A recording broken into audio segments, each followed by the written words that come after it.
Hello à vous, j'espère que vous vous portez bien. Merci d'être avec moi pour cette nouvelle histoire de l'ombre dans laquelle on va évoquer les origines historiques d'un mot que l'on a beaucoup, mais alors beaucoup entendu récemment, la vaccination. Alors juste histoire d'être bien clair en considération du contexte actuel, nous sommes sur une chaîne d'histoire. Mes vidéos sont informatives, éducatives et ne sont pas là pour créer du débat sur l'actualité.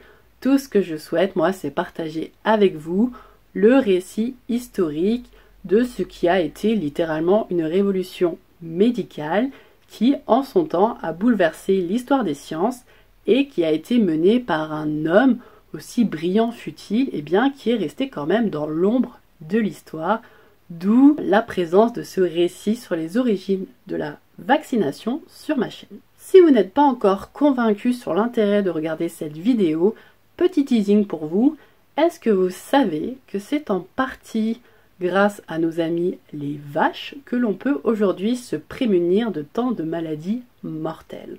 Alors si ça vous a pas donné envie de regarder, je ne sais plus quoi faire. Juste avant de nous lancer dans le détail de ce récit, je vous rappelle que je suis présente sur les réseaux sociaux, tous à la même adresse, Histoire de l'ombre. Également, pensez à vous abonner, à activer la petite cloche et surtout, j'espère que vous passerez un très bon moment devant cette vidéo. D'ailleurs, si au cours du visionnage, vous trouvez que c'est pas si mal, eh bien n'hésitez pas à me laisser un petit like, ça fait vraiment très plaisir. Allez, sans plus tarder, on est parti.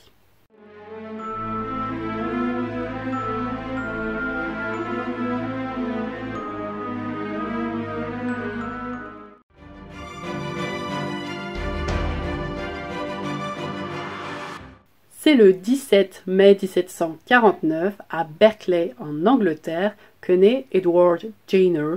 Alors là j'ai fait un effort sur la prononciation mais ce ne sera pas toujours le cas je pense. Il est le 8e enfant de Sarah et Stephen Jenner. Le père d'Edward est pasteur mais ce qui passionne le jeune garçon, eh bien ce n'est pas tant la religion mais plutôt les sciences et notamment les sciences naturelles. Et c'est pour ça qu'à l'âge de 14 ans, il va devenir apprenti auprès d'un chirurgien local qui s'appelle Monsieur Ludlow.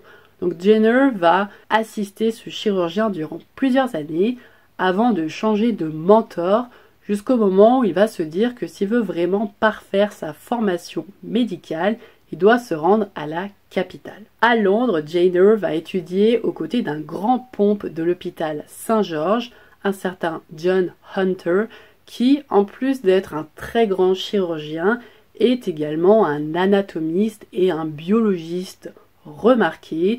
Il est très adepte, et ça va influencer le jeune Edward, il est très adepte de la méthode expérimentale et également il adhère aux idées des Lumières. On est en plein dans l'époque des Lumières.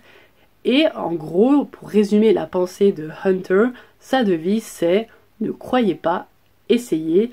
Ça en dit très long et c'est effectivement ce que Jenner va faire tout au long de sa carrière médicale. Et pour rester dans le domaine des citations épiques, c'est également Hunter avec qui Jenner va correspondre durant toute sa vie, puisque les deux vont rester très proches, qui au moment où Edward va connaître une grosse déception sentimentale, va lui écrire les mots suivants. « Laissez-la aller, ne la regrettez point, je vous ferai étudier les hérissons. » Alors si vous avez autour de vous quelqu'un qui est en déception, dépression amoureuse, tentez la formule, on ne sait jamais. Formé, Edward, oui j'abandonne déjà la prononciation à la british, retourne sur sa terre natale à Berkeley en 1773, sachant que l'année précédente, il avait refusé de participer au second voyage de l'explorateur James Cook, où il aurait été chargé entre autres de décrire, recenser les différentes espèces rencontrées au cours du voyage. Donc de retour à Berkeley, Edward est médecin généraliste ou comme on dit plutôt à l'époque médecin ambulant puisqu'il va se déplacer à travers la campagne pour soigner les malades et également chirurgien. C'est uniquement en 1792, soit presque 20 ans après avoir commencé à exercer, qu'Edward va obtenir son doctorat de médecine à l'université St. Andrews. Entre-temps, en 1788, Jenner a épousé une certaine Catherine Kingscott qu'il a rencontrée d'une manière assez particulière puisqu'en fait il était en train d'expérimenter un aérostat et son ballon a tout simplement atterri dans la propriété d'un certain Anthony Kingscott et Jenner s'est pas démonté, il est descendu, il est allé toquer à la porte et il a fait la connaissance des 3 filles de la famille et c'est à ce moment-là qu'il est tombé sous le charme de Catherine qu'il finira par épouser. Si notre cher Édouard est très amoureux, d'un point de vue professionnel, c'est moins la joie, puisqu'il doit faire face à un terrible fléau, ce que l'on appelle la variole ou la petite vérole. Pour votre culture générale, la grande vérole, c'est la syphilis. La variole, elle, pour 1 cas sur 3 ou 1 cas sur 5 s'il s'agit d'enfants, eh bien, est mortelle. Et si elle ne vous tue pas, elle va vous laisser des séquelles, puisque 1/4 au moins des survivants gardent des cicatrices, sont presque défigurés à jamais, ils ont notamment le visage grêlé et certains d'entre eux vont même perdre complètement la vue. C'est ce qui va faire dire au XVIIIe siècle à Diderot « La petite vérole ne le cède point à la peste par les ravages qu'elle cause ». Les mots peuvent paraître forts, mais les chiffres donnent bien raison aux philosophes puisque l'on estime qu'à l'époque en Europe, chaque année 400 000 personnes décèdent de la variole et c'est d'ailleurs de cette maladie que va mourir le roi de France Louis XV en 1774. Maladie infectieuse, la variole se manifeste par des pustules, donc d'abord sur les mains, sur les bras, sur les jambes, avant de se répandre sur la poitrine et l'abdomen, et elle peut entraîner de graves complications menées jusqu'à la mort. Alors c'est une maladie qui est extrêmement contagieuse, et si vous voulez voir un petit peu à quoi ça ressemble, libre à vous d'aller sur Google Images et de taper variole, mais sans absolument le moindre jugement de valeur de ma part, soyons bien clairs. Je ne le conseille pas à tout le monde puisque ce n'est pas très très joli à voir et ça fend le cœur pour ces pauvres personnes qui avaient été touchées par cette maladie. Il semblerait que la variole existe depuis la préhistoire, elle a même laissé trace dans l'archéologie puisque des chercheurs anglais disent avoir noté la présence de pustules sur les mains de la momie du pharaon Ramsès V qui serait mort aux alentours de 1150 avant notre ère. Et donc, par déduction logique, on pense que Ramsès V est mort de la variole. Mais la véritable première description que l'on a de cette maladie nous vient de Chine et on pense que c'est par des mouvements de population, en particulier les invasions musulmanes et les croisades, que la variole s'est répandue dans toute l'Europe. Et petit fact, sachez que la variole fera partie des maladies que les colons européens iront répandre dans toutes les Amériques. Décidément, ces gars étaient vraiment trop sympas. L'une des techniques en vogue à l'époque de Jenner pour, alors là c'était l'accent vraiment français, Jenner, pour contrer la variole, lui-même l'a expérimenté d'ailleurs quand il avait à peu près 8 ans, c'est un procédé qui vient de Chine et qui a commencé à être transmis en Europe à la fin du XVIIe siècle et qui s'appelle la variolisation ou l'inoculation variolique. Alors ce nom barbare, que veut-il dire? Ça consiste en fait à s'inoculer volontairement la variole à partir de sujets faiblement malades ou eux-mêmes déjà variolisés. Et certains vont pratiquer ce que l'on appelle la variolisation par voie nasale. Alors en gros, ça consiste à approcher votre nez des pustules pleins de variole d'un malade. Voilà, il faut quand même avoir le courage de le faire. Mais si cette technique prévient la plupart du temps des formes graves de la maladie, pas toujours mais la plupart du temps, elle a quand même le gros inconvénient de participer à la propagation de la variole. En Angleterre, c'est une certaine Lady Montague qui en fait est la femme de l'ambassadeur anglais en Turquie, qui va être la promotrice du procédé dans son pays natal, puisqu'elle a découvert la technique à Istanbul. En France, ça va être un petit peu plus compliqué, puisque la France va être l'une des nations les plus réfractaires à la variolisation. Elle ne sera autorisée qu'à partir de 1764 et réservée uniquement à une population, on va dire, peu active, en particulier les milieux bourgeois et aristocratiques, puisqu'elle nécessite un isolement long est total et ceux qui doivent gagner leur croûte, ils vont au taf comme d'habitude et ils ne sont pas protégés contre les ravages de la variole.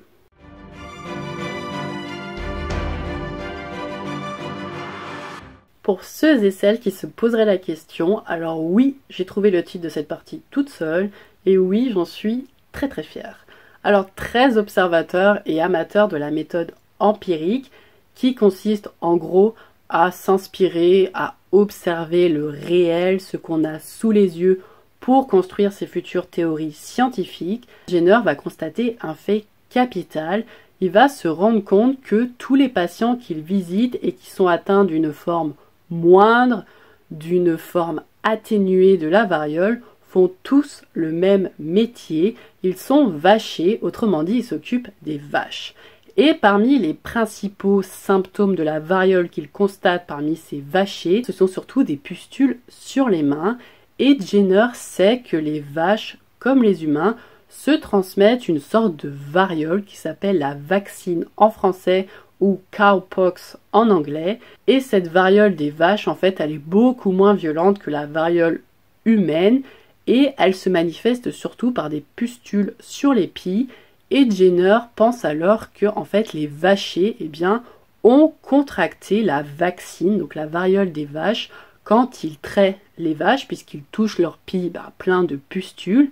Et puisqu'ils ont eu cette forme atténuée de la variole des vaches, ils semblent immunisés contre la variole humaine. En toute logique, Jenner a son idée du siècle, c'est-à-dire qu'il va penser inoculer la vaccine, donc la variole des vaches, à des humains qui n'ont jamais attrapé eux-mêmes la variole, afin de les immuniser, comme semblent l'être les vachers, contre les formes les plus graves de la maladie.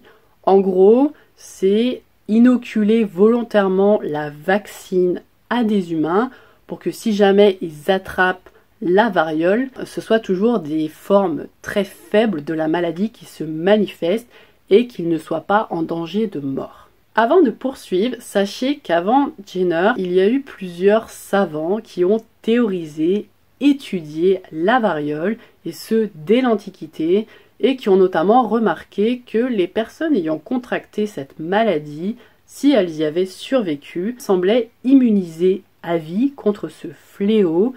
Et tout au long du Moyen-Âge et des temps modernes, les avancées scientifiques sur la variole vont continuer à progresser. Par exemple, au Xe siècle, vous avez le célèbre savant andalou Averroès qui écrit que la variole est une maladie contagieuse. Alors ça paraît évident dit comme ça, mais dites-vous bien que tout ce que l'on sait aujourd'hui, à une autre époque, ce n'était pas connu et que chaque découverte était une sorte de petite révolution.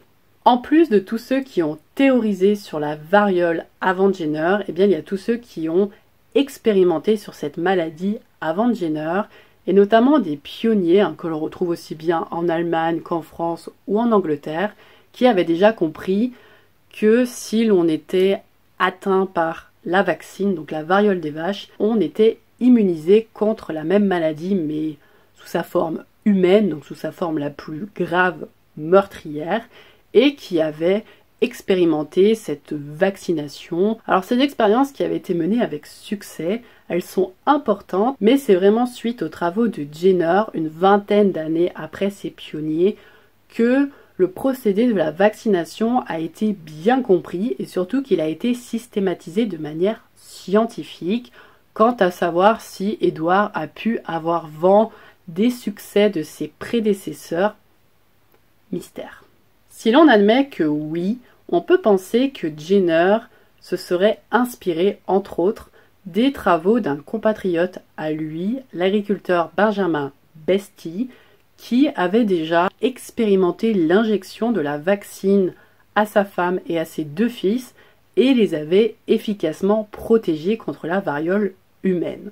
On peut aussi penser que Jenner aurait pu avoir vent des conclusions d'un Français, Cocorico, un certain Rabot-Pommier, qui, dès les années 1780, préconisait de préférer la vaccination à la variolisation et qui, notamment, avait cette idée d'injecter la picote, c'est ainsi qu'on appelait la vaccine des vaches dans certaines régions de France, à des humains n'ayant jamais eu la variole, afin de les protéger contre ce fléau. L'histoire raconte que Rabot Pommier aurait fait part de ses idées et de ses théories à un notable anglais qui en aurait parlé à un médecin anglais, lui-même qui en aurait parlé à un ami à lui, un certain Edward Jenner. Mais bon, sans preuve, impossible d'être catégorique sur le sujet. Est-ce que Jenner a vraiment entendu parler des théories de Rabot Pommier? Là encore, mystère.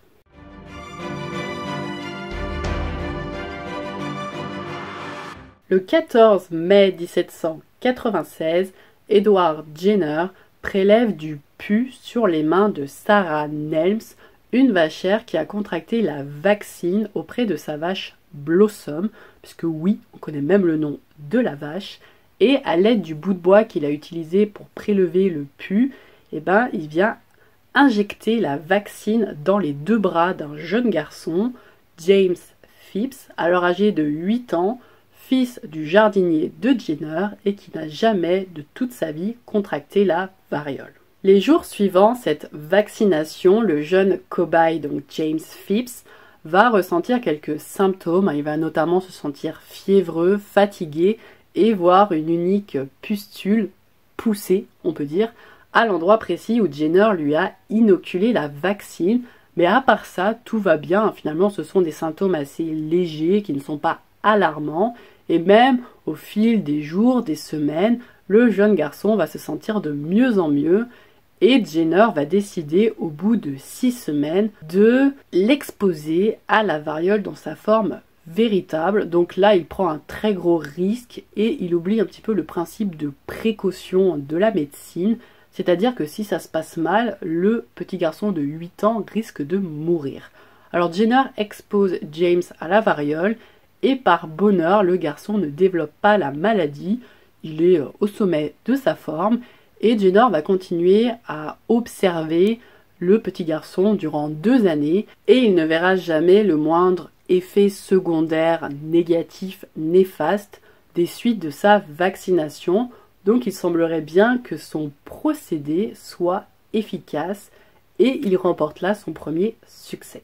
Fort de cette première expérimentation de sa vaccination, qui aurait pu d'ailleurs très mal se terminer, Jenner va décider en juin 1798 de publier ses conclusions dans un rapport d'une 60aine de pages.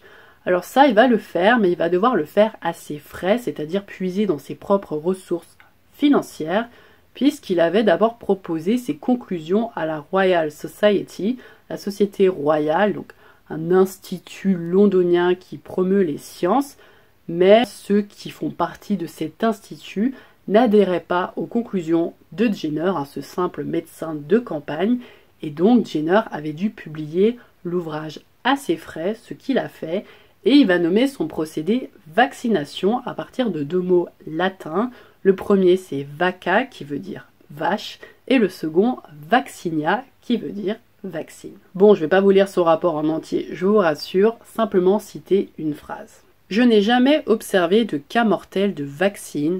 Et, comme il est clair que cette maladie laisse la constitution dans un parfait état de sécurité vis-à-vis de l'infection variolique, nous ne pouvons nier qu'un tel mode d'inoculation devra être adopté. Bien entendu, comme tous les grands noms de la science, Jenner va être vivement critiqué, notamment par l'Église, qui va juger scandaleux le fait d'injecter des substances animales dans un corps humain, et également de contrarier les desseins de la Providence. En gros, que tu sois âgé d'1 an, 5 ans, 20 ans ou plus, si tu dois mourir de la variole, c'est ton destin, et il n'est pas normal qu'on vienne contrarier les plans de cette entité qui est au-dessus de nous et qui sait ce qui est le mieux pour nous. Bon, en gros, je schématise, mais vous avez compris l'idée. Et Jenner va également être critiqué très vivement par ses confrères, donc les médecins, les chirurgiens de l'époque, qui déjà regardent d'un très mauvais œil ce médecin de campagne, il y a un jugement de valeur, et qui n'ont pas trop de sympathie pour cet homme qui est juge rustre, trop timide et très peu à l'aise en public. Alors ces critiques sont purement subjectives, maintenant si on part dans le domaine objectif, Il faut quand même noter que la méthode de Jenner a ses inconvénients, puisque cette vaccination bras à bras peut permettre, en plus de la vaccine, de transférer au passage d'autres maladies. Et ça va effectivement se passer, puisque plusieurs enfants utilisés comme cobayes par Jenner, notamment des orphelins, durant leur vaccination vont malheureusement contracter au passage la syphilis. Mais malgré tout, la machine Jenner est lancée et fort de ses premières réussites, Edward va continuer ses expérimentations et va notamment inoculer sa vaccine, donc pratiquer la vaccination auprès de volontaires, et ceci de manière gratuite. Jusqu'au moment où ça va remonter jusqu'aux oreilles du Parlement anglais, qui va enfin prendre la pleine conscience de l'importance de cette révolution médicale et offrir à Jenner des subventions, donc pour qu'il mène à bien ses projets et puisse continuer à perfectionner son procédé. C'est ainsi qu'en 1802, il va recevoir 10 000 livres et en 1807, 20 000 livres, où c'est vraiment la consécration pour cet homme qui s'était littéralement ruiné pour mettre au point sa vaccination, puisqu'il avait dû à chaque fois piocher dans ses deniers personnels et quitter son métier de médecin ambulant pour se consacrer pleinement à sa vaccination. En 1821, Jenner est nommé médecin éminent par le roi George IV, un véritable honneur national pour celui qui, depuis 1815, année de la mort de sa femme, s'est retiré dans son village natal à Berkeley, et là, depuis une chaumière installée dans le fond de son jardin, une matinée par semaine, il inocule gratuitement la vaccine aux pauvres du coin, donc à tous ces agriculteurs, ces agricultrices et autres qui ne peuvent pas se déplacer jusqu'à Londres, c'est-à-dire que Jenner met en place une vaccination gratuite contre la variole. C'est en 1840 que le gouvernement britannique va décider d'interdire définitivement la variolisation et plutôt encourager l'injection de la vaccine, donc la vaccination, en la rendant gratuite. Puis les Anglais vont aller encore plus loin, puisqu'en 1853, ils rendent la vaccination contre la variole obligatoire pour les enfants, ce qui va provoquer révolte et scandale en Angleterre. En France, il faudra attendre 1902 pour que la même mesure soit prise.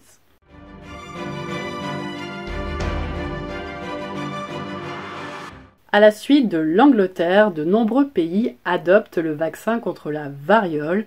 En France, les premières vaccinations ont lieu le 18 juin 1800 à Boulogne-sur-Mer sur 3 petites filles de la rue des Pipots.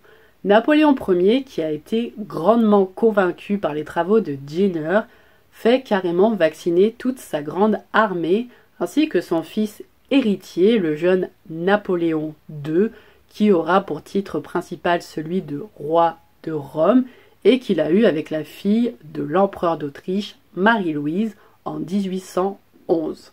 En Suisse, c'est un médecin appelé Louis Audier, qui a vécu un temps à Londres, qui se chargera de répandre les théories de Jenner dans son pays.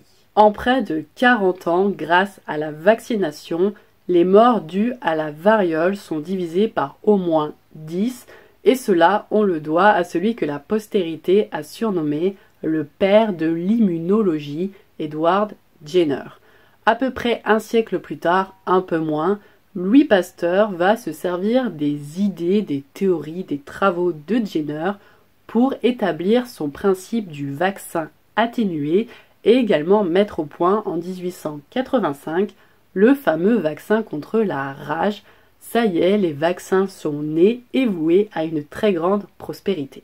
Edward Jenner meurt le 26 janvier 1823 à l'âge de 73 ans d'une crise d'apoplexie, en gros d'un AVC.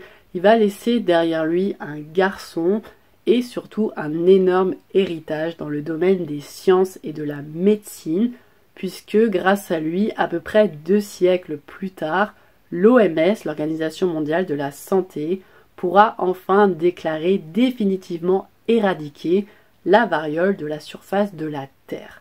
En fait, l'OMS a détecté un dernier cas en 1977 en Somalie, mais grâce aux efforts de tout le monde à des campagnes de vaccination massives, eh bien 3 ans plus tard, pour la première fois dans l'histoire humaine, on peut dire qu'on a réussi à se débarrasser définitivement d'une maladie infectieuse grâce à la vaccination. Alors si on veut être très précis, il faut savoir que la variole existe en fait encore sur la surface de la Terre, puisqu'elle est conservée sous forme d'échantillons dans 2 laboratoires, un situé en Russie et l'autre aux États-Unis. En France, la dernière épidémie de variole recensée va se dérouler en 1954 à Vannes et à Brest principalement. Elle va provoquer une vingtaine de décès et elle semble être née du rapatriement d'un militaire depuis la Cochinchine, donc cette ancienne colonie française au sud du Vietnam, et s'être propagée via son fils, le médecin du fils, etc., etc. Et elle fera l'objet d'une campagne de vaccination exceptionnelle, en plus de toutes ces campagnes annuelles que la France mettait en place. Et si vous voulez plus de détails sur cette dernière épidémie de variole en France, je vous invite à aller consulter mon site web puisque j'y ai consacré un article.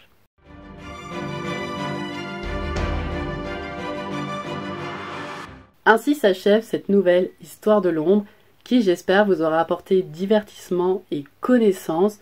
L'objectif, c'était vraiment de sortir de l'ombre le personnage d'Edward Jenner qui est quand même créateur du premier vaccin, donc qui a révolutionné l'histoire des sciences et qui a permis de sauver tant de vies à son époque et après lui et encore aujourd'hui.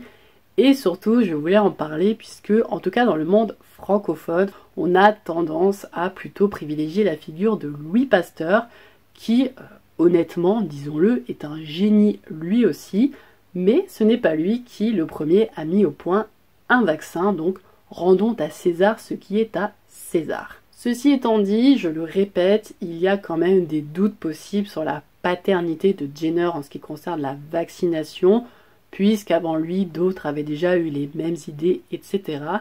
Mais c'est un débat qui se retrouve finalement tout au long de l'histoire des sciences et des inventions, c'est-à-dire savoir qui doit avoir la paternité d'une idée, d'une invention. D'ailleurs, qu'est-ce que vous en pensez?